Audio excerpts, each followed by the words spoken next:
ವೇದಿಕೆಯಲ್ಲಿ ಹಂಚ್ಕೊಳ್ತಾ ಇದ್ದಾರೆ, ಎಲ್ಲ ವೇದಿಕೆ ಒಳ್ಳೆ ಕೆಲಸ ಮಾಡ್ತಾ ಇದ್ದಾರೆ. ಅದಕ್ಕೊಂದು 2 ನಿಮಿಷ ಮಾತಾಡೋದು ಜಾಸ್ತಿ ತಗೊಳ್ಳೋಣ.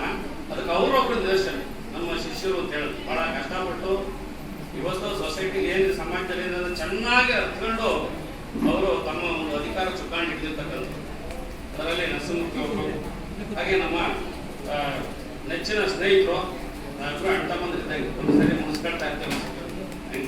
ನಮ್ಮ ಪರಮೇಶ್ವರ್ ಅವರು ರಾಷ್ಟ್ರ ಪ್ರಶಸ್ತಿ ವಿಜೇತ ಶಿಕ್ಷಕರು, ಹಾಗೆ ಇವತ್ತಿನ ಅತಿಥಿಗಳು ಮುಖ್ಯ ಅತಿಥಿಗಳು ಆಗಮಿಸಿರ್ತಕ್ಕಂಥ ಕರ್ನಾಟಕ ಸಾಹಿತ್ಯ ಪರಿಷತ್ನ ಅಧ್ಯಕ್ಷರಾದಂತಹ ಚಂದ್ರಶೇಖರ್ ಅವರೇ, ಇದೇ ನಿವೃತ್ತ ಮುಖ್ಯೋಪಾಧ್ಯಾಯರಂತ ಮಲ್ಲಯ್ಯನವರೇ, ಇವರೆಲ್ಲರೂ ಕೂಡ ಈಗ ನಮ್ಮ ವಿದ್ಯಾರ್ಥಿಗಳನ್ನ ಉದ್ದೇಶಿಸಿ ತುಂಬ ಹೊತ್ತು ಮಾತಾಡಿದ್ದಾರೆ.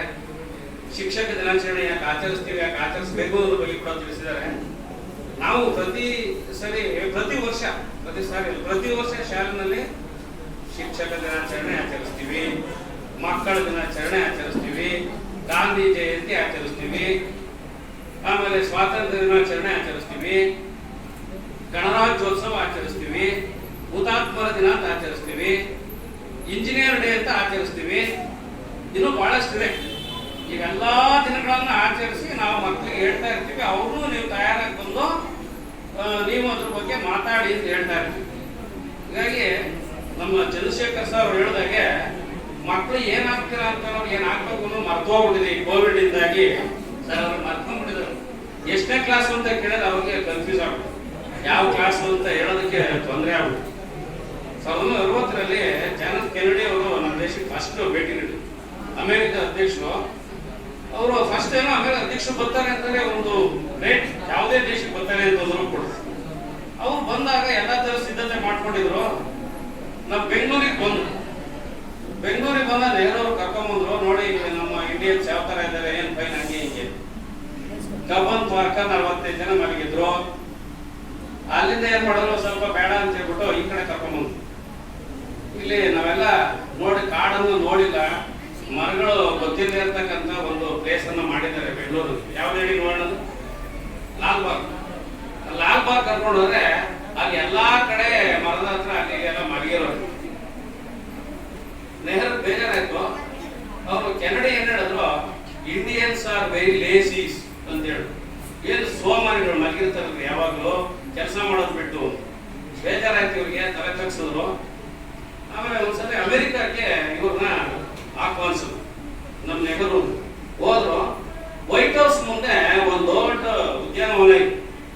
ಅಲ್ಲಿ ಹೋಗ್ತಾ ಇರ್ಬೇಕಾಗಿ ನಡ್ಕೊಂಡು ಹೋಗ್ತಾ ಇದ್ರು ಇಬ್ರು. ಅಲ್ಲೊಂದು ಇಬ್ರು ಮಲಗಿದ್ರು. ನಮ್ಮ ನೆಹರು ಬಹಳ ಖುಷಿ ಆಯ್ತು. ನಮ್ ಇಂಡಿಯನ್ಸ್ ಮಾತ್ರ ಲೇಸಿ ಇದ್ರು, ಅಮೆರಿಕಾದವರು ಲೇಸಿಗಳು ಮಲಗಿದಾರಲ್ಲ ಅಂತ ಖುಷಿ ಆಯ್ತು ಅವ್ರಿಗೆ. ಆಮೇಲೆ ನೋಡ್ರಿ ನಿಮ್ಮ ಅಮೆರಿಕನ್ಸ್ ಅವ್ರು ಹಂಗೆ ಜೊತೆ ಕರ್ಕೊಂಡೋದ್ರಂತೆ. ಅವ್ರಿಗೆ ಟೋಪಿ ಹಾಕೊಂಡಿದ್ದಂತೆ.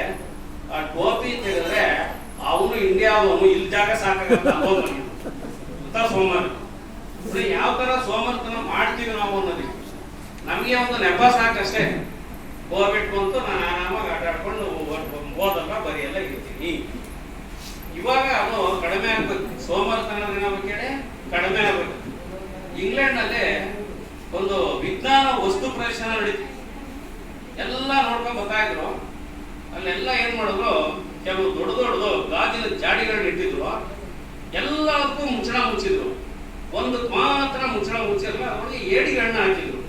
ಏಡಿಗಳು ಅಂತಂದ್ರೆ ನಾವು ಹಿಂದೆ ಕೆರೆಯಲ್ಲಿ ಆಟ ಆಡ್ಬೇಕು ಹಿಡ್ಕೊಂಡ್ ಬರ್ತಾ ಇದ್ವಿ. ಅದನ್ನ ಆಟ ಆಡ್ಸೋದು, ಮಾಡೋದು, ಮರಳೊಳಗೆ ಸೇರ್ಸೋದು, ಅದು ಈಚೆಗೆ ಬರೋದು ನಾವು ಬಿಡ್ತಾ ಇರ್ಲಿಲ್ಲ, ಏನೋ ಮಾಡ್ತಾ ಇದ್ವಲ್ಲ.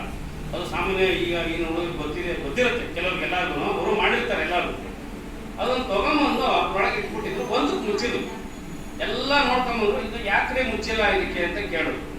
ನೋಡಿ, ಇದು ಇಂಡಿಯಾದಿದು ಏಡಿಗಳಿವು, ಇದಕ್ಕೆ ಮುಚ್ಚಳ ಬೇಡ ಅಂದ್ರು. ಯಾಕೆಂದ್ರೆ ಎಲ್ಲಾವುದು ನೋಡ್ಕೊಂಬಂದಿದ್ರು. ಎಲ್ಲವೂ ಮುಚ್ಚಳ ಮುಚ್ಚೋದು ಒಂದಕ್ಕೊಂದು ಸಪೋರ್ಟ್ ಮಾಡಿ ಆ ಮುಚ್ಚಳ ತೆಗಿ ಪ್ರಯತ್ನ ಮಾಡ್ತಾ ಇದ್ವಿ ಹೊರಗೆ ಬರೋದಕ್ಕೆ. ನಮ್ಮ ಇಂಡಿಯಾದವ್ ಏಡಿಗಳು ಏನ್ ಮಾಡ್ತಾವ, ಒಂದ್ ಹತ್ತು ಇನ್ನೊಂದು ಕಾಲಿಗೆ ಅಳಿತಾ ಇತ್ತು. ಹೇಳಿ, ನೀನು ಬಿಡು ನಾನು ಇಬ್ರು ಬಿಡ್ಬೇಕು, ಇನ್ನೊಂದು ಹತ್ತಕ್ಕೋ ಇನ್ನೊಂದು ಎಳೆಯು. ಹಂಗೆ ನಮ್ಮ ಇಂಡಿಯನ್ಸ್ ಹೆಂಗೆ ಅಂದ್ರೆ, ಯಾರ ಒಬ್ಬ ಮೇಲೆ ಹೋಗ್ತಾನೆ ಅಂದ್ರೆ ಅವನ್ನ ಕೆಳಗಿಟ್ಟು ಕಾಲಿಡಿದು ಎಳೆಯೋದು. ಅದಕ್ಕೆ ನಮ್ಮ ದೇವೇಗೌಡರು ಪ್ರಧಾನಮಂತ್ರಿ ಆದಾಗ 1.5 ತಿಂಗಳಕ್ಕೆ ನಾವು ಅವಕಾಶ ಕೊಟ್ಟಿದ್ದೆವು. ಬೇಗ ಅವ್ರನ್ನ ಕೆಳಗೆ ಬೀಳ್ಸಕ್ಕೆ ಎಲ್ಲ ಪ್ರಯತ್ನ, ಎಲ್ಲ ತಂತ್ರ ಯಂತ್ರ ಮಂತ್ರ ಎಲ್ಲ ಮಾಡಾಕ್ಬೋದು. ಅವ್ರನ್ನ ಇಳಿಸ್ಬಿಡಿ 1 ತಿಂಗಳು ಸಾಕು, 4 ತಿಂಗಳೊಳಗೆ ನೀನು ಬಂದ್ಬಿಡಪ್ಪ, ಬೇಕಾದ್ರೆ ಸಾಕು, ನೀನು ಮಾಡಬೇಡ, ಅವಕಾಶ ಕೊಡ್ಲಿಲ್ಲ. ಅದಕ್ಕೆ ಅವ್ರು ಹೇಳೋದು ಒಂದ್ಸರಿ ಒಂದು ಜೋಕ್ ಹಾಕಿದ್ರೆ ಯಾರೋ, ಎಲ್ಲರಿಗೂ ಹಾಲು ಕರೆಯುವ ಸ್ಪರ್ಧೆ ಅಂದ್ಬಿಟ್ಟು ಹಾಲು ಕರಿತಕ್ಕಂಥ ಸ್ಪರ್ಧೆನಲ್ಲಿ ಎಲ್ಲರಿಗೂ ಕರೆದ್ರಂತೆ. ಎಲ್ಲ ಪ್ರಧಾನಿಗಳು ಕರೀತಾರೆ. ನಮ್ಮ ದೇವೇಗೌಡರು ಸುಮ್ಮನೆ ಕೂತಿದ್ರು. ಯಾಕೆ ಅಂತಂದ್ರೆ, ನಾನು ಹಾಲೇಂದ್ರೆ ಕರೀಲಿ, ನನಗೆ ಕ್ವಾಣ್ ಕೊಟ್ಟಿದ್ದೀರಾ, ನಾನು ಹಾಲೇ ಕರೀಲಿ. ಹಂಗೆ ನಮ್ಮ ಇರ್ತಕ್ಕಂಥ ಕ್ವಾಣ್ಗಳದ್ದು ಹಾಲು ಕರೀಲಿಕ್ಕೆ ಸಾಧ್ಯ, ಅವರು ಪ್ರಧಾನಿಯಾಗಿರೋದಕ್ಕೆ ಸಾಧ್ಯ ಆಗಲಿಲ್ಲ. ಇಂಥ ಒಂದು ಪರಿಸ್ಥಿತಿಗಳು ನಮ್ಮಲ್ಲಿ ಇರೋದು. ಈಗ ನಮ್ಮ ಮಕ್ಕಳನ್ನವರು ಕೇಳಿದ್ರು, ಪಾಪ ಅವ್ರಿಗೆ ನಾಚಿಕೆ, ಇಂಜಿನಿಯರ್ ಆಗ್ತೀರಾ ಅಂದ್ರೆ ಹೇಳಕ್ ಭಯ, ಡಾಕ್ಟರ್ ಆಗ್ತೀರಾ ಅಂದ್ರೆ ಹೇಳಕ್ ಭಯ. ಕೋವಿಡ್ ಅಲ್ಲಿ 2 ವರ್ಷ ಬಂದಿದ್ಬಿಟ್ಟು ಈ ಸಮಸ್ಯೆ ಅವ್ರಿಗೆ ಬಂದ್ವಿ ನೋಡಿ. 8.5 ಲಕ್ಷ ಜನನ ಸರ್ಕಾರ ಪಾಸ್ ಮಾಡೋದು, ಎಲ್ಲರೂ ಪಾಸ್ ಆಗೋದು. ಆದ್ರೆ ಓದಿರ್ತಕ್ಕಂಥ ಮಕ್ಕಳಿಗೆ ಬೇಜಾರಾಯ್ತು ಅಷ್ಟೇ. ಈಗ ಇವ್ರಿಗೆ ಏನಂದ್ರೆ ಎಲ್ಲರೂ ಪಾಸ್ ಆದ್ರಿಂದ ಸಂತೋಷ, ಅದು ಓದಿರ್ತಕ್ಕಂಥ ಮಕ್ಕಳು ಎಲ್ಲೋ ಒಂದ್ ಕಡೆ ಅವ್ರಿಗೆ ಕೊರತೆ. ಇವಾಗ ಯಾವ್ದಾರ ಒಂದು ಸಂದರ್ಶನಕ್ಕೆ ಕರೆದ್ರೆ ಅಲ್ಲಿ ಏನ್ ಮಾಡ್ಬೇಕು ಈ ಮಕ್ಕಳು? ಇವ್ರಿಗೆ ಓದಿರೋರಿಗೆ ಅನ್ಯಾಯ ಆಗುತ್ತೆ.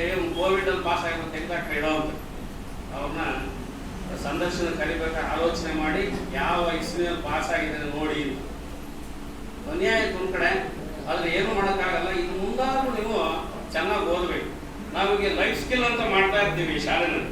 ಆ ಲೈಫ್ ಸ್ಕಿಲ್ ಪ್ರೋಗ್ರಾಮ್ ಅಲ್ಲಿ ನೀವು ಮುಂದೆ ಏನ್ ಆಗ್ಬೇಕು, ನೀವೇನಂತ ಅನ್ಕೊಂಡಿದ್ದೀರಿ, ನೀವು ಇಂಥದ್ದು ಆಗ್ಬೋದು ಅಂತ ಹೇಳ್ತೀವಿ. ನಮ್ಮ ಹುಡುಗರು ಏನ್ ಮಾಡ್ತಾರೆ ಕೆಲವರು ಅಂದ್ರೆ, ಮೇಷ್ಟ್ರು ಹುಡುಗಿಯರಿಗೆ ಮೆತ್ ಕೊಡಿದ್ರು, ಜೋರಾಗೆ ನನಗೆ ಹೊಡೆದ್ರು, ಈ ನನ್ನ ಮಗ ಸರಿ ಇಲ್ಲ. ನಾವ್ ಯಾಕೆ ಅಂದ್ರೆ ಹುಡುಗಿಗೂ ಜ್ವರ ಹೊಡಿತೀವಿ, ಹೊಡೆಯಲ್ಲ ಅಂತ. ಅವ್ರ ಮನೆಗೆ ಪಾತ್ರೆ ತೊಳೆಬೇಕು, ನನ್ನ ಕೇಳಿ ತೊಳೆಯಲ್ಲ. ಅದಕ್ಕೆ ಕೇಳ್ತಾ ಬಳದಿಲ್ಲ ಏನ್ ಸಾರ್ ಅಂತ. ಅದಕ್ಕೆ ನೋಡಿ ಇವ್ರು ಏನ್ ಮಾಡಲ್ಲ, ಮನೆಗೆ ಹೋದ್ರು, ಇವ್ರು ಮನೆಗೆ ಹೋಗಿ ಪಾತ್ರೆ ತೊಳೆಬೇಕು, ನಿರೋತ್ಕೊಂಡು ಬರ್ಬೇಕು, ಅಡುಗೆ ಮಾಡ್ಬೇಕು, ಎಲ್ಲ ಮಾಡ್ಬೇಕು. ಇದು ನಾವು ಜೋರಾಗಿ ಬಾರಿಸ್ಬಿಟ್ರೆ ಅಲ್ಲಿ ಕೈ ಆಗಲ್ಲ, ಕೆಲಸ ಮಾಡಕ್ ಆಗಲ್ಲ. ಇವ್ರಿಗೆ ಇದು ಸಮಸ್ಯೆ. ಅವ್ರಿಗೆ ಅವ್ರಿಗೆ ಜ್ವರ ಕೊಡೋದು, ನಮಗೆ ಜ್ವರ ಕೊಡಿಲಿಲ್ಲ, ಇವ್ರಿಗೆ ಜ್ವರ ಕೊಡಿಲಿಲ್ಲ. ಇದು ಇವ್ರದ್ದು ಸಮಸ್ಯೆಗಳಿರ್ತದೆ. ನಾನು ಚೆನ್ನಾಗಿ ಓದ್ಬೇಕು, ನಾನು ತಪ್ಪು ಮಾಡಿದೆ ಅಂತ ಅರ್ಥ ಮಾಡ್ಕೊಳ್ಳೋಂತಾರೋ ಇಲ್ಲ. ನಮ್ಮ ನರಸಿಂಹಮೂರ್ತಿ ಇಲ್ಲೇ ಕೂತಿದ್ದಾರೆ. ಅವರು ನಮ್ಮ ಶಾಲೆಗೆ ಬರ್ಬೇಕಾದ್ರೆ ನಮ್ದು ಸಗಣಿ ನೆಲ ಹೇಳಿ ಅವರೇ ಹೇಳ್ತಾರೆ, ಅಲ್ಲ ಮಾತಾಡ್ತಾರೆ. ನಾನು ಹೇಳಿ ಚೆನ್ನಾಗಿರುತ್ತೆ. ಸಗಣಿ ಹೊತ್ಕೊಂಡ್ಬರ್ಬೇಕು. ಶನಿವಾರ ಅವ್ರ ಕೆಲಸ ಇರಂದ್ರೆ ಎಲ್ಲೆಲ್ಲಿ ಊರಲ್ಲಿ ಸಗಣಿ ಇದೆ ಎಲ್ಲ ಬಾಚ್ಕೊಂಡ್ಬರ್ಬೇಕು. ಬೇಗ ಬೇಗ ಕ್ರಮ ಒಂದೊಂದು ಬಕೆಟ್ ತುಂಬ್ಕೊಂಡ್ಬರ್ಬೇಕು. ತುಂಬ್ಕೊಂಡು ಚೆನ್ನಾಗಿ ಬಗಡ ಮಾಡಿ ಎಲ್ಲ ನೆಲ ಎಲ್ಲರೂ ಸಾರಿಸಿ ಹೋದ್ರೆ ಸೋಮವಾರ ಬಂದವರು ಕ್ಲಾಸಿಗೆ ಕೂತ್ಕೊಳಕ್ ಆಗ್ತಾ ಇತ್ತು. ಆ ಪರಿಸ್ಥಿತಿ ಇತ್ತು ಅಂತ. ಇವತ್ತು ಅವರ ಒಂದು ಪ್ರಯತ್ನದ ಪರವಾಗಿ ಉತ್ತಮವಾದ ಒಂದು ಕಟ್ಟಡ ನಿರ್ಮಾಣ ಆಗಿದೆ. ನಮ್ಮಲ್ಲಿ ಅವ್ರು ಏನ್ ಮಾಡಿದ್ರು, ಒಳ್ಳೆ ಬೋರ್ಡ್ಗಳನ್ನ ಕೊಡಿಸೋದು. ಎಲ್ಲ ಗ್ರೀನ್ ಬೋರ್ಡ್ ಆಗಲಿ ಸರ್, ಬ್ಲಾಕ್ ಬೋರ್ಡ್ ಮಾಡಲೇಬೇಡಿ, ಅನಾಮಲ್ ಬೋರ್ಡ್ ಇರಬೇಕು ಅಂತ ಅವರೇ ಫಸ್ಟ್ 3 ಬೋರ್ಡ್ ಕೊಡಿಸೋದು. ಆಮೇಲೆ ಎಲ್ಲ ಅವರ ಸ್ನೇಹಿತರೆಲ್ಲ ಪ್ರತಿಯೊಂದು ವ್ಯವಸ್ಥೆ ಮಾಡ್ಬೋದು. ಈ ಮೊನ್ನೆ ಒಂದಾಗ ಕೂಡ ಹೇಳೋದು, ಸರ್ ನಮ್ಮ ಶಾಲೆ ಎದುರುಗಡೆ ಒಂದು ರಂಗಮಂದಿರ ಆಗಬೇಕು, ಅದರೊಳಗಡೆ 4 ರೂಮ್ ಕಟ್ಟಲೇಬೇಕು, ಅಧ್ಯಕ್ಷರಿಗೆ ಇದರೊಳಗಡೆ ಒಂದು ಮಾಡ್ಕೊಡ್ತೀನಿ ಸರ್ ಅಂತ ಆಶ್ವಾಸನೆ ಕೊಟ್ಟು ಹೇಳೋಗಿದ್ದಾರೆ. ಅವರಿಗೆ ಹಾಗೆ ಪ್ರತಿಯೊಬ್ಬರು ಕೂಡ ಆ ಶಾಲೆಗೆ ಓದಿರ್ತಕ್ಕಂಥವ್ರು. ನಾವು ಆ ಶಾಲೆಗೆ ಏನಾರ ಮಾಡಬೇಕು ಅನ್ನೋದು ಇಟ್ಕೋಬೇಕಷ್ಟೆ. ನಮ್ಮಲ್ಲಿ ಫೀಸ್ ಕಟ್ಟಕ್ಕಾಗಲ್ಲ ಮಕ್ಕಳಿಗೆ, ನಾವು ಫೀಸ್ ತಗೊಳಲ್ಲ, ಡೊನೇಷನ್ ತಗೊಳಲ್ಲ. ಹೇಳಿ ಇಲ್ಲೇ ಇದ್ದಾರೆ ಮಕ್ಕಳನ್ನ ಕೇಳಿ, ಎಷ್ಟು ಡೊನೇಷನ್ ಕಟ್ತೀರಾ, ವರ್ಷಕ್ಕೆ ಎಷ್ಟು ಫೀಸ್ ಕಟ್ತೀರಾ ಅಂತ ಕೇಳಿ. ಅವ್ರಿಗೆ ಯೂನಿಫಾರ್ಮ್ ಕೊಡ್ತೀವಿ, ಶೂ ಕೊಡ್ತೀವಿ, ಸಾಕ್ಸ್ ಕೊಡ್ತೀವಿ. ನಮ್ದು ಅನುದಾನಿತ ಶಾಲೆ. ಅನುದಾನಿತ ಶಾಲೆಗೆ ಸರ್ಕಾರ ವೇಸ್ಟ್ಗಳು ಸಂಬಳ ಬಿಟ್ಟರೆ ಬೇರೆ ಏನೂ ಕೊಡೋದು. ನಮ್ಮಲ್ಲಿ ಎಲ್ಲರೂ ಟೀಚರ್ಸ್ ಬಹಳ ಕಷ್ಟಪಡ್ತಾರೆ, ಕೆಲಸ ಮಾಡ್ತಾರೆ. ಅವ್ರನ್ನ ಸುಮ್ಮನೆ ನಾನೇ ಒಂದು 10 ನಿಮಿಷ ಲೇಟ್ ಬೈತಾ ಇರ್ತೀನಿ. ಏನ್ರಿ ಎಷ್ಟೊತ್ತಿಗೆ ಬರೋದು, ಇವತ್ತು ಯಾಕೆ ಬಸ್ ಸಮಸ್ಯೆ, ಅದು ಗಾಡಿ ಸಮಸ್ಯೆ ಏನೋ ಒಂದು ಆಗುತ್ತೆ. ಆದ್ರೂ ಕೂಡ ಅವರು ತಡೆಯಪ್ಪ ಅಂತೀರ, ಅರ್ಧ ಗಂಟೆ ಮುಂಚಿತವಾಗಿ ಬಂದು ಅವ್ರನ್ನ 4:30 ಯಾರನ್ನೂ ಕಳಿಸಲ್ಲ. 5:30 ತನಕ ಟೀಚರ್ಸ್ ಇರಲೇಬೇಕು, ಇರ್ತಾರೆ. ಎಲ್ಲ ಮಕ್ಕಳಿಗೆ ಪಾಠ ಮಾಡ್ತಾರೆ. ವರ್ಷ ನಮ್ಮಲ್ಲಿ ಮ್ಯಾಥ್ಸ್ ಟೀಚರು ಮೇ 31ಕ್ಕೆ ರಿಟೈರ್ಡ್ ಆಗೋರು. ಈಗ ಅವ್ರನ್ನ ಬೇರೆ ವ್ಯವಸ್ಥೆ ಮಾಡ್ತಾ ಇದೀವಿ. ನಾವೇ ಒಬ್ರು ಪಾರ್ಟ್ ಟೈಮ್ ಟೀಚರ್ ತಗೊಂಡು, ಈಗ 2 ಪಾರ್ಟ್ ಟೈಮ್ ಟೀಚರ್ ಇದ್ದಾರೆ, ಇನ್ನೊಬ್ರು ತಗೊಂಡು 15,000 ರೂಪಾಯಿ ಸಂಬಳ ಕೊಡ್ತಾ ಇದ್ವಿ. ಸರ್ಕಾರದಿಂದ ಏನು ಕೊಡಲ್ಲ ಅವ್ರಿಗೆ. ಎಲ್ಲ ವ್ಯವಸ್ಥೆ ಮಾಡಿಕೊಂಡು ಮಕ್ಕಳಿಗೆ ಯಾವುದೇ ರೀತಿ ಅನ್ಯಾಯ ಆಗಬಾರ್ದು, ಮಕ್ಕಳಿಗೆ ಮೋಸ ಆಗಬಾರ್ದು, ಆ ಥರ ನಾವು ಆ ಶಾಲೆನ ನಡೆಸ್ಕೊಂಡು ಹೋಗ್ತಾ ಇದ್ವಿ. ಇವರೆಲ್ಲ ನಮ್ಮ ಶಿಷ್ಯರುಗಳು ನಮಗೆ ಬೆನ್ನೆಲುಬಾಗಿದ್ದು ಹಿಂದಿಂದ ಸಾಕಷ್ಟು ಸಹಾಯನ ಮಾಡ್ತಾ ಇದ್ದಾರೆ. ಅವರು ಈ ಶಿಕ್ಷಣದ ಬಗ್ಗೆ ಇರ್ತಕ್ಕಂಥ ಕಾಳಜಿ ಎಷ್ಟಿದೆ ನಾವು ಮಾಡಬೇಕು ಅನ್ನುವಂಥದ್ದು. ಹಿಂದೆನೇ ಈಗ 10 ವರ್ಷದ ಕೆಳಗೆ 12 ವರ್ಷದ ಕೆಳಗೆ ಈ ತರ ಇದೆ, ಏನ್ ಮಾಡೋದು ಅಂದಾಗ ತೀರ್ಮಾನ ಮಾಡಿ ಹೇಳಿದ್ರಲ್ಲ, ಮಕ್ಕಳಿಂದ ಫೀಸ್ ತಗೋಬೇಡಿ, ನಾವೇ ಕಟ್ತೀವಿ ಅಂತ ನಮ್ಮ ಶಿಷ್ಯಂದ್ರನೇ 2 ವರ್ಷ ಕಟ್ಕೊಂಡ್ಬಂದು, ಆಮೇಲೆ ಬೇರೆ ಬೇರೆ 2 ವರ್ಷ ಕಟ್ಟೋದು, ನಮ್ಮ ಸೆಕ್ಟರ್ 2 ವರ್ಷ ಕಟ್ಟೋದು. ಲಾಸ್ಟ್ ಇಯರ್ ಅಣ್ಣ ಅಂತ ಇದ್ದಾರೆ ಒಬ್ರು, ಅವ್ರು ಹೇಳಿದ್ರು ಸರ್ ಕೋವಿಡ್ ಮಕ್ಕಳಿಂದ ಫೀಸು ಏನ್ ಮಾಡ್ತೀರಾ ಸರ್ ಇವಾಗ ಗೊತ್ತಿಲ್ಲ. ಅವ್ರು ಕಾಫಿ ಕುಡಿತಾ ಕೂತಿದ್ದೆ, ಸ್ಕೂಲಲ್ಲಿ ಹೇಳಿ ಬಂದೆ, ಫೀಸ್ ಯಾರು ತಗೊಳ್ಳೋದು ಬೇಡ ಈ ವರ್ಷನೂ ನೋಡೋಣ ಬಿಡಿ. 6:30 ಫೋನ್ ಮಾಡೋದು, ಫೋನ್ ಮಾಡಿ ಕೇಳೋದು. ಅವರು SSLC ಎಕ್ಸಾಮ್ 520 ರೂಪಾಯಿ ಕಟ್ಟಬೇಕು ಹುಡುಗ, ಅವರೇ ಕಟ್ತಾ ಇದ್ದಾರೆ ಪ್ರತಿ ವರ್ಷ ನಾನು ಇವತ್ತು ಕಟ್ತೀನಿ ಸರ್ ಅಂತ ಹೇಳ್ಬಿಟ್ಟು ನಾವು ಚಲನ ಕೊಡೋದಷ್ಟೇ, ಕಟ್ಬಿಡೋದು ಚಲನ ತಂದ್ಕೊಡೋದು, ಅದನ್ನು ಕಟ್ಟಾಗಿಲ್ಲ ಈ ಮಕ್ಕಳು. ಬರೀ ಆನ್ಲೈನ್ ಫೀಸ್ ಏನಾಗುತ್ತೋ ಅದನ್ನ ಮಾತ್ರ ಕೊಡಿ ಇವ್ರಿಗೆ ಕೇಳಿರೋದು ಅಷ್ಟೇ. ಪ್ರಿಂಟ್ಔಟ್ ತೆಗಿಯೋದು ಮತ್ತೊಂದು ಬಿಟ್ಬಿಟ್ರೆ ಬೇರೆ ಯಾವುದೂ ಇಲ್ಲ. ಅವರೇ ಫೋನ್ ಮಾಡಿ ಏನಂದ್ರು ಲಾಸ್ಟ್ ಇಯರ್, ಸರ್ ಅದು ಎಷ್ಟಾಗುತ್ತೆ ಫೀಸ್ ಹೇಳಿ, ನಾನೇ ಆ ಫೀಸ್ನ ನಿಮ್ಮ ಅಕೌಂಟಿಗೆ ಟ್ರಾನ್ಸ್ಫರ್ ಮಾಡ್ತೀನಿ ಅಂತ ಹೇಳಿ ಆಗಸ್ಟ್ 15 ತಾರೀಕು ಹೋದ್ಸರಿ ಟ್ರಾನ್ಸ್ಫರ್ ಮಾಡಿ. ಈ ಸರಿ ಟೀಚರ್ ಶಾರ್ಟೇಜ್ ಇದೆ ಈ ತರ ಅನ್ನೋದಕ್ಕೆ ಆ ಟೀಚರ್ ಸ್ಯಾಲರಿನ ನಾನೇ ಕೊಡ್ತೀನಿ ಸರ್ ಅಂತ 18,000 ರೂಪಾಯಿ ನಾನು ಹಾಕ್ತೀನಿ ನಿಮ್ಮ ಅಕೌಂಟ್ಗೆ ಮುಂದಿನ ತಿಂಗಳಿನ ಅಂತ ಹೇಳಿ ಅವ್ರು ಹೇಳಿದ್ದಾರೆ. ನೋಡಿ ವ್ಯವಸ್ಥೆ ಮಾಡ್ತಾ ಇದ್ದಾರೆ. ಹಿಂಗೆ ಒಳ್ಳೆ ಕೆಲಸ ಮಾಡ್ತಾ ಇದ್ರೆ ನಮ್ಮನ್ನ ಯಾರು ಹುಡುಕೊಂಡು ಬಂದೇ ಬರ್ತಾರೆ. ಒಂದು 2 ನಿದರ್ಶನ ನಿಮ್ಗೆ ಹೇಳ್ಬೇಕು ಅಂದ್ರೆ, ಒಂದು ಹುಡುಗಿ ನಮ್ಮ ಸ್ಕೂಲ್ ಓದ್ತಾ ಇತ್ತು, ಮದುವೆ ಫಿಕ್ಸ್ ಆಗೋಯ್ತು. 10th ಎಕ್ಸಾಮ್ ಒಂದು ತಿಂಗಳಿತ್ತು. ಅವಳಿಗೆ ಅವ್ನಿಗೆ ಹೇಳಿದ್ರು ಮದುವೆ ನಮ್ಮ ಸ್ಟೂಡೆಂಟ್ ನೋಡಪ್ಪ ಇನ್ನೊಂದು ತಿಂಗಳ ಎಕ್ಸಾಮ್ ಬರೋದು ಬೇಡ ಸ್ಕೂಲ್ಗೆ, ನೀನೇ ಕರ್ಕೊಂಡೋಗಿ 6 ದಿವಸ ಎಕ್ಸಾಮ್ ಬರ್ಸ್ಕೊಂಡು ಕರ್ಕೊಂಡು ಫೇಲ್ ಅಂತೂ ಆಗಲ್ಲ, ಪಾಸ್ ಆಗಿ ಆಗ್ತಾರೆ, ಚೆನ್ನಾಗಿ ಓದ್ತಿಟ್ಟು ತೊಂದರೆ, ಬೇಡ ಬಿಡಿ ಸರ್ ಹಂಗಂದು ಒಂದು 5-6 ವರ್ಷಕ್ಕೆ ಅವನು ಸತ್ತೋದ್ಮೇಲೆ ಹುಡುಗಿ ಬಂದು ಸರ್ ಎಕ್ಸಾಮ್ ಕಟ್ಟಬೇಕು ಅಂದ್ರೆ ಅದಕ್ಕೊಂದು ಮಗು ಬೇರೆ, ಆ ಮಗುವಿಗೆ ಫೀಡಿಂಗ್ ಮಾಡ್ಬೇಕಾಯ್ತು, ಸ್ಕೂಲಿಗೆ ಬರೋಕ್ಕಾಗಲ್ಲ, ರೆಗ್ಯುಲರ್ ಅಂತ ಮಾಡಕ್ ಸಾಧ್ಯ ಇಲ್ಲವೇ ಇಲ್ಲ. ಆಮೇಲೆ ಏನ್ ಮಾಡಿದ್ವು, ಏನೋ ಯೋಚನೆ ಮಾಡಿ ಬಂದ್ಬಿಡಮ್ಮ ನೀನು ರೆಗ್ಯುಲರ್ ಅಂತ ಮಾಡ್ಕೊಳ್ತೀವಿ ಅಂತ ಹೇಳಿ ಮತ್ತೆ ರಿಅಡ್ಮಿಷನ್ ಮಾಡಿದ್ವಿ. ರಿಅಡ್ಮಿಷನ್ ಮಾಡಾದ್ಮೇಲೆ SSLC ಎಕ್ಸಾಮ್ಗಳು ಸ್ಕೂಲಿಗೆ ಬರೋಕ್ಕಾಗಲ್ಲ, ಡೈಲಿ ಸಾಯಂಕಾಲ ಒಂದು 2 ಗಂಟೆ ಹೊತ್ತು ಟ್ಯೂಷನ್ ಮಾಡ್ತೀವಿ, ಅಲ್ಲಿ ಬರ್ಬೇಕು, ನೀನು ಫ್ರೀ ಟ್ಯೂಷನ್ ಬರಬೇಕು. ಆಮೇಲೆ ಬಂದ್ರೆ ಇವತ್ತು ಬಂದ್ರೆ ನಾಳೆ ಅಟೆಂಡೆನ್ಸ್, ಇವತ್ತಿನ ಅಟೆಂಡೆನ್ಸ್ ನಾಳೆ ಕೊಡ್ತೀವಿ. ಆ ಥರ ಮಾಡಿ ಅವಳಿಗೆ ಅಟೆಂಡೆನ್ಸ್ ಕೊಟ್ಟು ರೆಡಿ ಮಾಡಿ SSLC ಬೋರ್ಡ್ಗೆ ಕಳಿಸಿದ್ವಿ, ಎಕ್ಸಾಮ್ಗೆ ಹಾಲ್ ಟಿಕೆಟ್ ಬರಲಿ. ಅಲ್ಲಿಂದ ಒಂದು ಅಬ್ಜೆಕ್ಷನ್ ಹಾಕಿ ದೊಡ್ಡದು ನೋಟಿಸ್ ಕೊಟ್ಟಿದ್ವಿ, ಹೆಂಗೆ ನೀವು 23 ವರ್ಷ ಹುಡುಗಿ ಹೆಂಗೆ ನೀವು ರೆಗ್ಯುಲರ್ ಅಂತ ಮಾಡಿದ್ದೀರಿ ಅಂತೇಳಿ. ಅವಾಗ ನಾವು ಅಡ್ಮಿಷನ್ ಮಾಡ್ಕೊಂಡಿದ್ದೀವಿ, ಆಮೇಲೆ ರೆಸಿಪ್ಟ್ ಹಾಕಿದ್ದೀವಿ, ನಮ್ಮ ದಾಖಲಾತಿ ಪುಸ್ತಕದಲ್ಲಿ ಬರ್ಕೊಂಡಿದ್ದೀವಿ, ಕೊಡಕ್ ಬರಲ್ಲ. ಅವಾಗ ರಾಜಸ್ಥಾನ ಹೈಕೋರ್ಟ್ ಅಲ್ಲಿ ಒಂದು ಆದೇಶ ಮಾಡಿದ್ರು, ಹೆಣ್ಣು ಮಕ್ಕಳು ಯಾರು ಓದ್ತೀವಿ ಅಂತ ಬಂದ್ರೆ ಅವ್ರನ್ನ ಸೇರಿಸ್ಕೊಂಡು ನೀವು ಅದನ್ನ ತಗೊಂಡು ಹೋಗಿ ಕೊಟ್ಟೆ ಹೋಗಿ SSLC ಬೋರ್ಡ್ನವ್ರು ನೋಡಿ ರೆಗ್ಯುಲರ್ ಅಂತ ಆಯ್ತು ಹಾಕಿದ್ದು. ಫಸ್ಟ್ ಕ್ಲಾಸ್ 4 ನಂಬರ್ ಮಾರ್ಕ್ಸ್ ಮಾತ್ರ ಕಡಿಮೆ ಅವಳು SSLC ಪಾಸ್ ಮಾಡ್ಕೊಂಡು ಅದಾದ್ಮೇಲೆ PUC ಮಾಡೋದು, ಡಿಗ್ರಿನೂ ಮಾಡ್ಕೊಂಡು ನೀವು ಒಂದು ಏನೇನು ಮಾಡ್ತೀವಿ ಅನ್ನೋದು ಬಂದೇವು. ಆಮೇಲೆ ಯಾರು ನಮ್ಮಲ್ಲಿ ಸೈನ್ಸ್ ತಗೊಂಡು ಓದ್ತೀವಿ ಅಂತ ಆ ಮಕ್ಕಳಿಗೆ ದೀಕ್ಷಾ ಕಾಲೇಜಲ್ಲಿ ನಮ್ಮ ಶಾಲೆಯಿಂದ ಹೋಗ್ತಾ ಇರ್ತಕ್ಕಂಥ ಮಕ್ಕಳಿಗೆ ಯಾವುದೇ ಫೀಸ್ ಇಲ್ಲ. ದೀಕ್ಷಾದಲ್ಲಿ 1,70,000 ರೂಪಾಯಿ ತಗೊಳ್ತಾರೆ, 1 ಪೈಸಾ ದುಡ್ಡಿಲ್ಲ. ಅವ್ರಿಗೆ ಬಸ್ ಪಾಸ್ ಇಂದ ಶೂ ಇಂದ ಹಿಡಿದು ಬುಕ್ಸ್ ಇಂದ ಹಿಡಿದು ಎಲ್ಲ ಫ್ರೀ ಹೋಗಿ. ಅದರಲ್ಲಿ ನಮ್ಮಲ್ಲಿ 15 ಜನ ಮಕ್ಕಳು ಹೋಗಿದ್ರು, ಪ್ರತಿ ವರ್ಷ 5 ಜನ ಹೋದ್ರು. ಈ ವರ್ಷ ಯಾರು ಹೋಗಿಲ್ಲ, ಈ ಕೋವಿಡ್ ಇಂದಾಗಿ ಅವ್ರಿಗೂ ಸಮಸ್ಯೆ ಆಯ್ತು. ಅವರು ಚಿಕ್ಕದೊಂದು ಎಕ್ಸಾಮ್ ಮಾಡ್ತಾ ಇದ್ರು ನವೆಂಬರ್ ಡಿಸೆಂಬರ್ ಅದರಲ್ಲಿ ಪಾಸ್ ಅಂತ ಮಾಡಿ ಬರೋರು. ಬಂದಾಗ ಅವ್ರನ್ನ ಸಾಯಂಕಾಲ ಮನೆಗಳಿಗೆ ಕರ್ಕೊಂಡು ಹೋಗ್ಬೇಕು. ನೋಡಿ ಸರ್ ಇವರು ತುಂಬಾ ತುಂಬಾ ಚೆನ್ನಾಗಿ ಓದ್ತಾರೆ, ಈ ಹುಡುಗಿ ಇವ್ರಿಗೆ ಅವಕಾಶ ಮಾಡಿಕೊಡಿ ಅಂತೇಳಿ ಕೇಳಿದಾಗ ಅವ್ರು ಆಯ್ತು ಅಂತ ಕರ್ಕೊಂಡು ಮಾಡ್ತಾರೆ. ಇಲ್ಲಿ ಬಸವನಪುರದ ಒಂದು ಹುಡುಗಿ ಮನೆಗೆ ಹೋದ್ವಿ ನಾವು, ಅವ್ರು ಬಂದ ಜೊತೆ ಅವ್ರನ್ನ ಕರ್ಕೊಂಡು ಹೋದ್ರೆ ಅವ್ರ ಶೆಡ್ ಅಲ್ಲಿ ವಾಸವಾಗಿ ನಮ್ಮ ಪರಮೇಶ್ವರ್ ಅವ್ರಿಗೆ ಗೊತ್ತು. ಅಲ್ಲೇ ಅವರೆಲ್ಲ ಬರ್ಕೊಂಡು ಒಂದೇ ಒಂದು ಮಾತು ಕೇಳಿದ್ರು, ಒಂದು ಕ್ವಶನ್ 2-3 ಕ್ವಶನ್ ಕೇಳಿದ್ರೆ ಒಂದು ಕ್ವಶನ್ ರೆಲೆವೆಂಟ್ ಆಗಿತ್ತು ಕೇಳಿದ್ರು, ನಿಮ್ಗೆ ಯಾರಮ್ಮ ಇನ್ಸ್ಪಿರೇಷನ್ ಓದಬೇಕು ಅನ್ನೋದಕ್ಕೆ?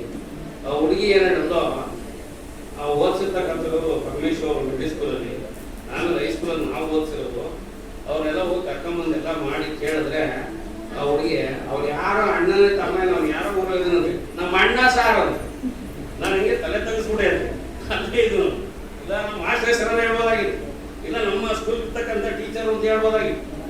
ಏನು ಹೇಳಿ ಹಾಗೆ ನಮಗೆ ಸಂತೋಷ, ಯಾರೋ ಅವ್ರ ಅಣ್ಣ ಪಾಪ ಏನೋ ಮಾಡಿರ್ಬೋದು. ನೋಡಿ ಯಾಕೆನೋ ಅಲ್ಲಿ ಒಂದಷ್ಟು ಡ್ರಾಪ್ ಔಟ್, ಅದು ಬೇರೆ ನೋಡಿ. ಅವ್ರು ಹಿಂದೆ ಮಾಡೋದು 1 ವರ್ಷ ಬೇರೆ ಇರೋ ಕಾರಣದಿಂದ ತೊಂದರೆ ಆಗಿ ಶಾಲೆಗೆ ಬರೋದು ಬಿಟ್ಬಿಟ್ಟಿದ್ರು. ಆಮೇಲೆ ನೆಕ್ಸ್ಟ್ ಅಕ್ಟೋಬರ್ ಮನೆಗೆ ಹೋಗ್ತಾರೆ, ನಾವು ಅಡ್ಮಿಷನ್ ಟಿಕೆಟ್ ಮನೆಗೆ ಕೊಡುವ ಎಕ್ಸಾಮ್ ಇಲ್ಲ ಬರಲ್ಲ ಅಂತ 1 ವರ್ಷ ಡ್ರಾಪ್ ಔಟ್ ಆಗೋದು. ಅದಾದ್ಮೇಲೆ ಮತ್ತೆ ಅಕ್ಟೋಬರ್ ಇನ್ನೇನು ಅವತ್ತು ಕಳಿಸ್ತಿದ್ವಿ, ನಮ್ಮ ಕ್ಲರ್ಕ್ ತಗೊಂಡು ಹೋಗ್ತಾ ಇದ್ರು SSLC ಬೋರ್ಡ್ಗೆ. ಕೊನೆಯದ ಅವ್ರ ಅಮ್ಮ ಕರ್ಕೊಂಬಂದ್ರು, ಸಾರ್ ಸೇರಿಸ್ತೀವಿ. ಅವಾಗ ಲಾಸ್ಟ್ ಅಲ್ಲಿ ಸೇರಿಸಿ ಹೆಸರನ್ನ ಕಳಿಸ್ಕೊಟ್ರು. ಹಾಲ್ ಟಿಕೆಟ್ ಬಂತು, ಚೆನ್ನಾಗಿ ಓದ್ತಾ ಇತ್ತು, ಬಟ್ ಅದು ಅವಕಾಶ ಮಾಡಿಕೊಟ್ವಿ.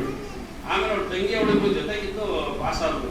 ಬೇರೆ ಕಾರಣ ಮೇಲೆ ಅವ್ರ ಊರಲ್ಲಿ ಏನೋ ದಾರಿ ನಡ್ಕೊಂಡ್ ಬರ್ಬೇಕಾರೆ ಬೈತಾರೆ ಅಂತ ಒಂದೇ ಮಾತು, ನಿಮ್ಮ ಹೆಡ್ ಮಾಸ್ಟರ್ ಏನಾದ್ರು ಬೈದಿದಾರಾ? ಇಲ್ಲ ತಾನೆ, ಹೋಗಿ ಹೇಳು. ಶಿಸ್ತವ ಒಂದು 15 ದಿವಸ ಬೈಕೊಳ್ತಾರೆ, ಏನು ಆಗಲ್ಲ, ಸುಮ್ಮನಾಗ್ತಾರೆ. 15 ದಿವಸ ಸುಮ್ಮನೆ ಬೇರೆ ಹುಡುಗರು ಹೇಳಿದ್ರೆ, ಸಾರ್ ಅವಳು ಅಂತವಳಿಗೆ ಸ್ಕೂಲಿಗೆ ಸೇರಿಸ್ಕೊಂಡ್ಬಿಟ್ಟಿದ್ದೀರಾ, ನಮಗೆ ಹುಡುಗರು ಹಿಂದೆನೇ ಬೇಕಾಗಿಲ್ಲ, ಮುಂದಕ್ಕೆ ಅವರು ಸರಿ ಹೋಗ್ಬೇಕು. ಹಿಂದೆ ಏನ್ ಮಾಡಿದಾರ ಅದು ನಮಗೆ ಬೇಕಾಗಿಲ್ಲ. ಇಂಥದ್ದು ಸಾಕಷ್ಟು ನಿದರ್ಶನಗಳಿವೆ. ಕೆಲವು ಹುಡುಗರಿಗೆ ಹೇಳಿದೀವಿ, ನಿಧಾನ, ನಿಮಗೆ ನಿಮ್ಮ ಮನೆಯಿಂದ ಬರೋ ತೊಂದರೆ ನಮ್ಮ ಮನೇಲಿ ಅಂತ ಕೇಳಿದ್ವಿ. ಇಲ್ಲ ಇಲ್ಲ, ನಮ್ಮ ಮನೇಲೇ ಇರಿ ನೀವು. ಇನ್ನೊಂದು ಹೋದ ವರ್ಷ ಪಾಸ್ ಆದವ್, ಅವ್ನಿಗೆ ಹೇಳಿ, ನೋಡಪ್ಪ ನಮ್ಮ ಮನೇಲಿ ಇರು, ನಿನ್ಗೆ ಏನ್ ಬೇಕೋ ವ್ಯವಸ್ಥೆ ಮಾಡೋಣ, ನೀನು ಕಾಲೇಜಿಗೆ ಹೋಗು, ನಿನ್ಗೆ ಎಲ್ಲ ಫೀಸು ಮತ್ತೊಂದು ಪುಸ್ತಕ ಎಲ್ಲ ನಮ್ಮ ಮನೇಲಿ ಇಟ್ಕೊಂಡು ನೀನು ಓದಪ್ಪ ಅಂತ ಹೇಳಿದ್ವಿ. ಆಮೇಲೆ ಕೊನೆಗಿನ ಅವ್ರ ತಾಯಿ ಬೇರೆ ಊರಿಗಿದ್ದಾರೆ, ಸರ್ ಅಲ್ಲಿಗೆ ಹೋಗ್ತೀನಿ ಅಂತ. ನೋಡಪ್ಪ, ಸುಮ್ಮನೆ ನೀನು ವಿದ್ಯಾಭ್ಯಾಸ ಹಾಳು ಮಾಡ್ಕೋಬೇಡ, ಇಷ್ಟೆಲ್ಲ ಮಾಡಿದ್ದೀವಿ, ಇವರೆಲ್ಲ ಸಹಕಾರ ತಗೊಂಡು ಉತ್ತಮವಾದಂಥ ಒಂದು ಕಟ್ಟಡ ನಿರ್ಮಾಣ ಆಗಿದೆ. ಇನ್ನೂ ಕೂಡ ಅದು ಶಾಲೆ ಉನ್ನತವಾಗಿ ಬೆಳೆಯುತ್ತೆ. ಇದು ಒಬ್ಬರಿಂದ ಅಲ್ಲ, ನಮ್ಮೆಲ್ಲ ಶಿಕ್ಷಕರು ಇದ್ದಾರೆ, ಅವರೆಲ್ಲರೂ ಕೂಡ ಸ್ಪಂದಿಸಿದ್ದಾರೆ. ಅವರೆಲ್ಲರೂ ಕೂಡ ರೇಟ್ ಕಂಡ್ರು ಪರವಾಗಿಲ್ಲ ಒಂದೊಂದ್ಸತಿ, ಆದ್ರೆ ಎಲ್ಲರೂ ಕೈ ಜೋಡಿಸಿದ್ದಾರೆ. ಅವರೆಲ್ಲರೂ ಕೂಡ ಕೆಲಸ ಮಾಡಿದ್ದಾರೆ. ಮಕ್ಕಳಿಗೋಸ್ಕರ ನಾವೆಲ್ಲ ಶಿಕ್ಷಕರು ಭಾನುವಾರ ಶನಿವಾರದಿಂದ ಕೆಲಸ ಹಗಲಿರುಳು ನಾವು ಮಕ್ಕಳಿಗೋಸ್ಕರ. ಸಾರ್ ಹೇಳೋರು ಎಷ್ಟು ಗಂಟೆಗೆ ಎದ್ದೇಳ್ತಾರೆ, 6 ಗಂಟೆಗೆ ಎಷ್ಟು ಜನ ಎದ್ದೇಳ್ತೀರಾ? ನಾವು ಒಂದು ಗುಂಪನ್ನ ಮಾಡಿ 10 ಜನ 12 ಜನ ಟೀಚರ್ಸ್ ಕೊಟ್ಟಿದ್ವಿ ನಾವು. ಅವ್ರು ಏನ್ ಮಾಡ್ಬೇಕು, ಬೆಳಗಿನ ಜಾವ 4:15 ಗಂಟೆಗೆ ಫೋನ್ ಮಾಡ್ಬೇಕು ಹುಡುಗರಿಗೆ. ಫೋನ್ ಮಾಡಿ ಎಬ್ಬಿಸ್ಬೇಕು, ಅವ್ರನ್ನ ಎಬ್ಬಿಸಿ, ಇಲ್ಲ ಅವರೇ ಟೀಚರ್ಗೆ ಒಂದು ಮಿಸ್ ಕಾಲ್ ಕೊಡ್ಬೇಕು, ನಾನು ಎದ್ದಿದ್ದೀನಿ ಅಂತ ನಮ್ಗೆ ಅರ್ಥವಾಗಬೇಕು. ಇದನ್ನೆಲ್ಲ ನಮ್ಮ ಟೀಚರ್ ಕೈ ಮಾಡ್ತೀವಿ, ನಮ್ಮ ಟೀಚರ್ ಎಲ್ಲ ಮಾಡಿದಾರೆ. ಇನ್ನೂ ಕೆಲವು ಹುಡುಗಿದ್ದಾರೆ, ಅವರೆಲ್ಲರೂ ಕೂಡ ಟೈಮ್ಗೆ 4:15 ಗಂಟೆಗೆ ಎದ್ದು ನಮ್ಮ ಟೀಚರ್ಗೆ ಕಾಲ್ ಮಾಡಿದ್ದಾರೆ. ನನಗೂ ಒಂದು ಗುಂಪು, ಆ ಗುಂಪಿನಲ್ಲಿ HSC ಅವ್ರ ಮನೆ ಬಾಗಿಲಿಗೆ ಹೋಗಿದ್ವಿ. ಅವ್ರ ಮನೆಗೆ ಹೋಗಿ ಲಾಸ್ಟ್ ಇಯರ್ ಒಂದು ಹುಡುಗಿ ಬಸವನಪಾಳ್ಯದಲ್ಲೇ ನೋಡಿ ಎಕ್ಸಾಮ್ ಗೊತ್ತಾಯ್ತು, ಗೊತ್ತಾಗಲ್ಲ. ಆಮೇಲೆ ಮನೇಲಿದ್ದಾಳೆ ಅಂತ ಗೊತ್ತಾಯ್ತು. ಮನೇಲಿದ್ದಾಳೆ, ನಾನು ಒಬ್ಬನೇ ಹೋದ್ರೆ 12:30 ಗಂಟೆ ಮಧ್ಯಾಹ್ನದಲ್ಲಿ, ಏನು ವೇಸ್ಟ್ ಇವ್ರು ಮನೆಗೆ ಬಂದ ಅಂತಾರೆ ಅಂತ ನಮ್ಮ ಮೇಡಮ್ನವ್ರನ್ನ ಕರ್ಕೊಂಡೋದ್ರೆ, ಬನ್ನಿ ಮೇಡಮ್ ಜೊತೆ ಇಬ್ರು ಗಾಡಿಲಿ ಹೋಗಿ ನೋಡಿದ್ರೆ ಒಂದು ಸಣ್ಣ ಗುಹೆ ಅದ್ರ ಒಳಗಡೆ ಸೇರ್ಕೊಂಡಿದ್ದಾರೆ. ಮೇಡಮ್ ಹೋಗಿ ಕರೀರಿ ಒಳ್ಳೆ ಈಚೆಗೆ ಹೋದ್ರೆ ಒಳಗಡೆ ಒಂದು ಸದ್ದಿ ಸೇರ್ಕೊಂಡು, ನಾವು ಗೊತ್ತಿದ್ದು ಸದ್ದಿ ಸೇರ್ಕೊಂಡು ಈಚೆಗೆ ಬಂದ್ಮೇಲೆ, ಯಾಕಮ್ಮ ಇಲ್ಲಿದೆ ನೀನು, ಸ್ಕೂಲಿಗೆ ಬರಬಾರ್ದ, ಎಷ್ಟು ಸತಿ ಕಳಿಸ್ಬೇಕು? ಇಲ್ಲ ಸರ್, ನಮ್ಮ ಮನೇಲಿ ನಿಮ್ಮ ಮನೇಲಿ ಯಾರು ಇಲ್ಲದೆ ಹೋದಾಗ ಮನೇಲಿ ಇರಬಾರ್ದು, ಅಲ್ಲ ನೀವು ಒಳಗೆ ಹೋಗೋದು. ಎಲ್ಲರೂ ಏನ್ ಮಾಡ್ತಾರೆ, ಕೆಲಸ ಕೊಡು ಹೋಗ್ತಾರೆ, ಇವರು ಹೆಣ್ಣು ಮಕ್ಕಳು ಮನೇಲಿ ಇರ್ತಾರೆ. ಅದನ್ನ ಪಕ್ಕದೊಬ್ಬ ನೋಡ್ಕೊಳ್ತಾವ್ ಈಚೆಗ, ಅವನು ಅಟ್ಯಾಕ್ ಮಾಡ್ತಾನೆ, ನಮ್ಗೆ ಹಂಗಾಯ್ತು ಹಿಂಗಾಯ್ತು 108 ಕಥೆ ಹೇಳ್ತಾರೆ. ಅದು ದೊಡ್ಡದಾಗಿ ಟಿವಿ ಮೇಲೆ ಮಾರ್ಗಟ್ರಿ. ಅದು ಕಾರಣ ಏನೋ ಇವ್ರು ಮಕ್ಕಳು ಸ್ಕೂಲಿಗೆ ಬರ್ಬೇಕು, ನಾವು ಲೇಟ್ ಆಗಿಬಿಡೋ ಸ್ಕೂಲ್ನ, ಅದಕ್ಕೋಸ್ಕರನೇ ಇವ್ರನ್ನ 4:15 ಕೂಡ 5:30 6 ಗಂಟೆ ಬಿಡ್ತೀವಿ. ಕೂಲಿ ಕೆಲಸಕ್ಕೆ ಹೋಗಿರ್ತಾರೆ ಮಕ್ಕಳು, ಅವ್ರ ತಂದೆ ತಾಯಿಗಳು, ಅವ್ರು ಬರೋ ಟೈಮ್ ನೀವು ಮನೆಗೆ ಹೋಗಿರ್ಬೇಕು. ಅಲ್ಲಿ ಮನೆಯಲ್ಲಿ ಅವ್ರ ಪ್ರೆಸೆನ್ಸ್ ಇರಬೇಕು. ಈ ಸುಮಾರು ಮನೆಗಳಲ್ಲಿ ಬೇರೆ ಕೆಲಸಕ್ಕೆ ಹೋಗ್ತಾರೆ, ಮನೆಯಲ್ಲಿ ಮಕ್ಕಳು ಬಿಟ್ಟಿರ್ತಾರೆ, ಅವ್ರಿಗೆ ಅನೇಕ ರೀತಿ ಅನಾಹುತಗಳು ಆಗ್ತಾ ಇದೆ. ಅದಕ್ಕೆ ನಮ್ಮ ಶಾಲೆಗೆ ಏನ್ ಬರ್ತಾರೆ, ಆ ಮಕ್ಕಳು ನಾವು 5:30 6 ಗಂಟೆಗೆ ಕಳಿಸೋದು. ಪೇರೆಂಟು ಬರಬೇಕು, ಆ ಸಮಯಕ್ಕೆ ಇವರು ಕೂಡ ಅಲ್ಲೋಗಿ ಸೇರ್ಬೇಕು. ಈ ಕೋವಿಡ್ ಇಂದ ಸ್ವಲ್ಪ ತೊಂದರೆ ಆಗಿತ್ತು, ನಮ್ಮ ಮಕ್ಕಳು ಉಳಿಸ್ಕೊಳಕ್ ಆಗ್ತಾ ಇದೆ. 3-8 ಕಾರ್ಯಕ್ರಮಗಳನ್ನ ಹಮ್ಮಿಕೊಂಡಿದ್ದೀವಿ. ಅದರಲ್ಲಿ ಯಾವ್ಯಾವ ರೀತಿ ಮಕ್ಕಳು ಓದಿಸ್ಬೇಕು, ತಂದೆ ತಾಯಿಗಳ ಪಾತ್ರ ಏನಂತ ಪೋಷಕರ ಸಭೆ ಕೂಡ ಕರೀತಾ ಇರ್ತೀವಿ ನಾವು. ಅವಾಗ ಪೋಷಕರ ಸಭೆ ಕರೆದ್ರೆ ಬೆರಳಿಕೆ ಅಷ್ಟೇ ಬರಲ್ಲ ಅವರು ಮಕ್ಕಳನ್ನ ಸೇರ್ಸೋದು ಸ್ಕೂಲಿಗೆ ಬರಲ್ಲ, ನಾವೇ ಸೇರ್ಸ್ತೀವಿ ಅವ್ರ ಮನೆ ಹತ್ರ ಬನ್ನಿ ಅಂತೇಳಿ. ಈ ತರ ಇದೆ ಪರಿಸ್ಥಿತಿ. ಎಲ್ಲ ನಿಭಾಯಿಸಿ ಶಾಲೆ ನಾವು ಉನ್ನತ ತಂದಿದ್ದೀವಿ. ಇನ್ನು 2 ವರ್ಷ ನಿವೃತ್ತಿ ಹೊಂದಿದ ಮೇಲೆ ನಮ್ಮ ಟೀಚರ್ ಇದ್ದಾರೆ, ಅವರೆಲ್ಲರಿಗೂ ಹೇಳ್ತಾ ಇದ್ದೀವಿ. ನೆಕ್ಸ್ಟ್ ಫ್ಯೂಚರ್ HM ಆಗ್ತಕ್ಕಂಥ ಮೇಡಮ್ ಕೂತಿದ್ದಾರೆ, ಅವರು ದಿನ ಹೇಳ್ತಾ ಇರ್ತೀನಿ, ನಿಮ್ಮ ಮೇಲೆ ಗುರುತರವಾದ ಜವಾಬ್ದಾರಿ ಇದೆ, ನೀವು ಅದನ್ನ ನಿಭಾಯಿಸಬೇಕು. ಓಡಬಾರ್ದು, ಭಾರ ಜಾಸ್ತಿ ಆಯ್ತು ಅಂತ ಹೊರಬೇಕು, ಪಕ್ಕದವ್ರ ಜೊತೆ ಸೇರಿಸಬೇಕು. ನನ್ನ ಸ್ವಲ್ಪ ಭಾರ ದಿವಸ ಹೊರಿಸಿ ಅದನ್ನು ಉನ್ನತ ತರಬೇಕು ಅಂತ ನಮ್ಮ ಅಧ್ಯಕ್ಷರಾಗ ಅವ್ರು ಹೇಳಿದ್ದಾರೆ. ನಮ್ಮಲ್ಲಿ PU ಕಾಲೇಜ್ನ ಪ್ರಾರಂಭ ಮಾಡಲೇಬೇಕು ಸರ್ ಅಂತ. ಅದಕ್ಕೂ ಈಗಾಗಲೇ 2 ವರ್ಷದಿಂದ ಯೋಜನೆ ಆಗ್ತಾ ಇದ್ದೀವಿ. ಅವ್ರದ್ದೊಂದು ಆಸೆ, ನಾನು ಓದಂತ ಶಾಲೆನ ನಾನೊಂದು PU ಮಾಡಬೇಕು ಅನ್ನುವಂಥ, ಅದಕ್ಕೂ ಕೂಡ ನಾವು ಶ್ರಮಿಸ್ತಾ ಇದ್ದೀವಿ. ಅದಕ್ಕೆ ನಾವು ಗಾಂಧೀಜಿ, ನೆಹರು, ಆಮೇಲೆ ನಮ್ಮ ವಿಶ್ವೇಶ್ವರಯ್ಯನವರು, ಇವಾಗ ಶಿಕ್ಷಕ ದಿನಾಚರಣೆ ನಾವೇನು ಆಚರಿಸ್ತೀವಿ, ರಾಧಾಕೃಷ್ಣನ್ ಅವರು, ನಾವು ಬರೀ ಇವ್ರ ಕಥೆಗಳನ್ನೇ ಕೇಳ್ತಾ ಇದೀವಿ. ಅವ್ರ ತರ ಒಬ್ಬರನ್ನು ತಯಾರು ಮಾಡಿಲ್ಲ, ಯಾರು ಆಗಿಲ್ಲ. ಯಾಕೆ ಬರೀ ಅವ್ರ ಕಥೆ ಹೇಳ್ತೀವಿ, ಅವ್ರ ಕಥೆ ಕೇಳ್ಕೊಂಡು ಹೋಗ್ತಾ ಇದ್ವಿ. ಅದಕ್ಕೆ ಮಕ್ಕಳನ್ನ